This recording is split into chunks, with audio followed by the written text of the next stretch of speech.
细说黎巴嫩，从东方瑞士到恐怖主义温床。第4章，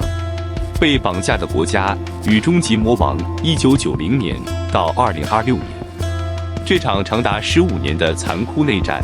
早已不再只是黎巴嫩人的内战，而是冷战时期强权与中东霸主的残酷战场。从 PLO 的武装割据，叙利亚装甲部队的常年占领，到以色列大军的强势攻击，各方代理人将曾经的东方瑞士打成了人间炼狱。直到1989年，随着美苏冷战步入尾声，背后的国际金主们无力再战，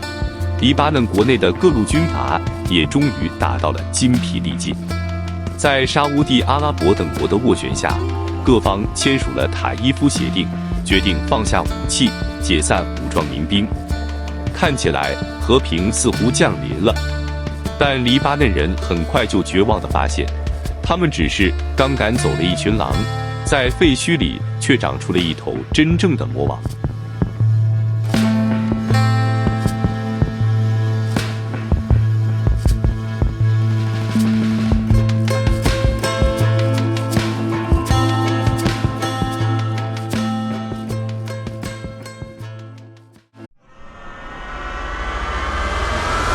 塔伊夫协定后，全国的民兵都缴械了，只有一个团体例外，那就是真主党。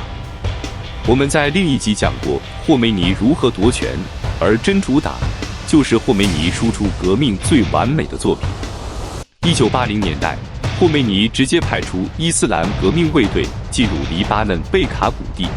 他们不只是教这群人打仗，更重要的是洗脑。他们将霍梅尼的教法学家监护理论植入黎巴嫩。在真主党眼中，他们效忠的不是黎巴嫩这个国家，而是远在大马士革背后的德黑兰最高领袖。他们打着抵抗以色列的神圣旗号，利用伊朗源源不绝的石油美元，在黎巴嫩境内建立了学校、医院，甚至一支比正规军强大10倍的军队。这不是共存，这是彻底的寄生，一个无视政府的国中之国。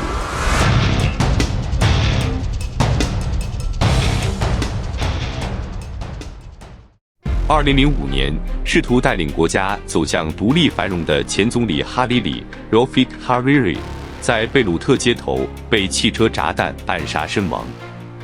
2020年，因为极致的政府失能与腐败，贝鲁特港口发生了震惊世界的超级大爆炸，半座城市瞬间化为灰烬。2019年10月，黎巴嫩政府因为贪污腐败宣布要对网络通讯软体收取通话税，点燃了全国的怒火。这次抗议无论是南部的什叶派、北部的逊尼派，还是贝鲁特的基督徒，全部走上街头，喊出了一句响彻全球的口号：全部下台，就是指全部。All of them means all of them。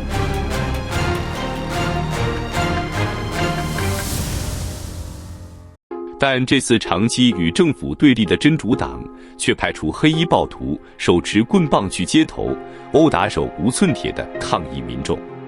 什叶派心中的抵抗英雄，竟只为了保住这个腐败政府的利用价值。到了今天，真主党一直配合伊朗老大哥的战略，不断向以色列发射火箭弹，导致黎巴嫩再次陷入无情的战火，超过100万平民流离失所。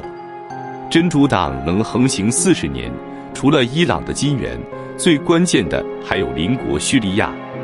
在阿萨德家族统治时期，叙利亚是真主党不可或缺的陆路生命线，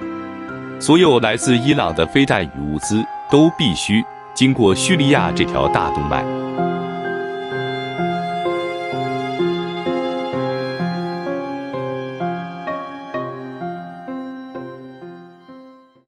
但历史的回力镖从不迟到。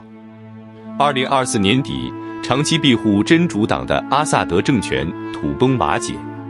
这不仅让真主党失去了战略纵深，新上台的叙利亚政权更是将真主党视为迫害叙利亚平民的恐怖组织。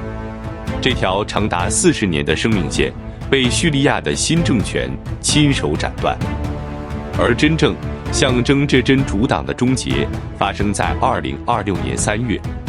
美以联军发动了代号“史诗怒火”的军事行动，精准清除了伊朗多位最高层级领袖。随之而来的是伊朗政权内部的权力真空与大混乱。当老大哥自己都泥菩萨过江，曾经取之不尽、用之不竭的石油美元瞬间断供，这对真主党来说是比以色列导弹更致命的打击。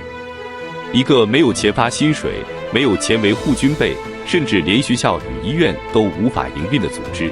仅靠那套教法学家监护的信仰，还能撑多久？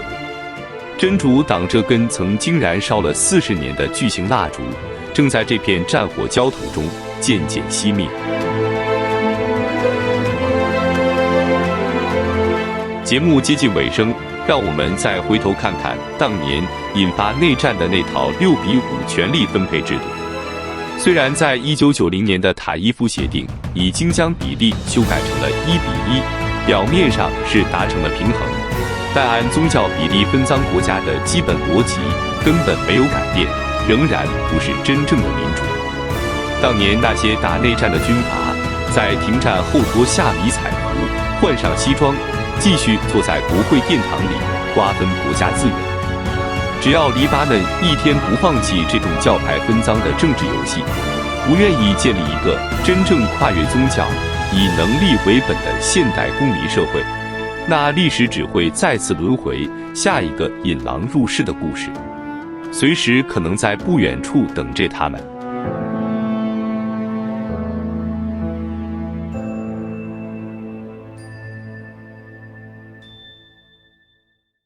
结语：即使细说黎巴嫩系列点阅率不及细说伊朗系列，但笔者仍在研究的过程中放入深厚的感情，思索这人民如何彻底地解脱苦难。回到1920年代，法国人其实只打算在黎巴嫩山建立一个纯粹的基督徒小国，但是当时黎巴嫩的基督徒权贵觉得这个国家太小，没有农业资源，也没有出海口，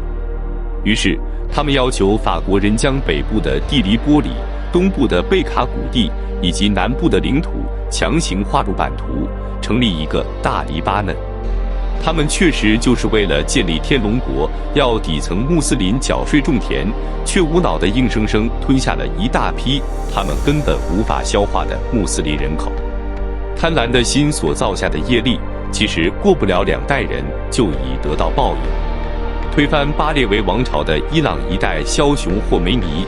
看准了这个被天龙国边缘化、压榨了半个世纪的南部什叶派火药库，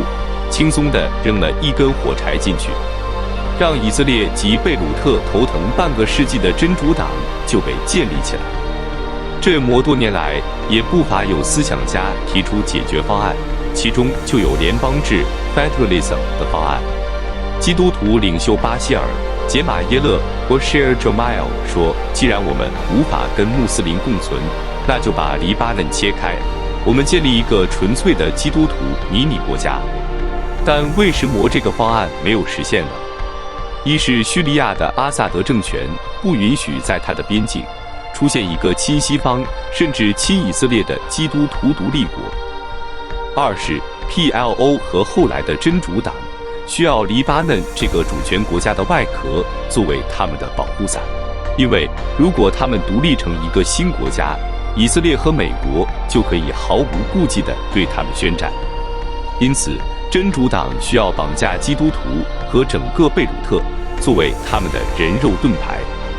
这么多年来的政客们根本不想要解决问题，因为只要维持这种假共存真分裂的状态，他们就可以继续向各自的信徒贩卖恐惧，稳坐国会议员的宝座。但笔者仍愿意乐观地看待，因为形势在变，美国的狂人总统川普可能是世界上第一个敢打伊朗的美国总统。这一拳打下去，震撼的不只是伊朗，而是整个中东。只要真主党这颗肿瘤因为缺氧而萎缩或消失，再加上叙利亚已变天，当初的联邦制或许就不是永远不可能。大家是否也从这个节目中体会到贪婪的可怕报应呢？这里是细说黎巴嫩，我们下一个历史档案见。